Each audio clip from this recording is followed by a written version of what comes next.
this was probably 10 years ago, and I was sitting right over here with this Saskatoon berry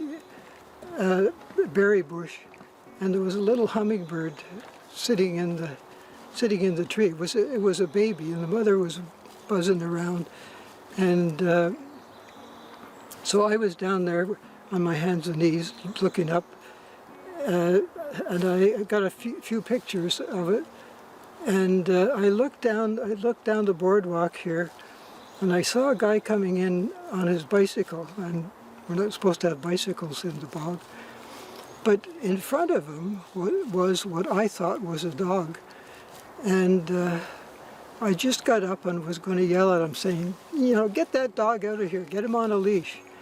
And the dog turned out not to be a dog, it was a coyote.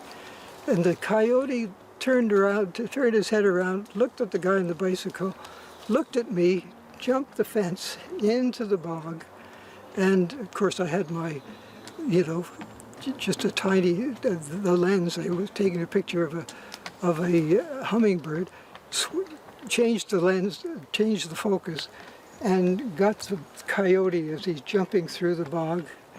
And the picture I got was his two ears up and his tail flying out the back end. So that was kind of a neat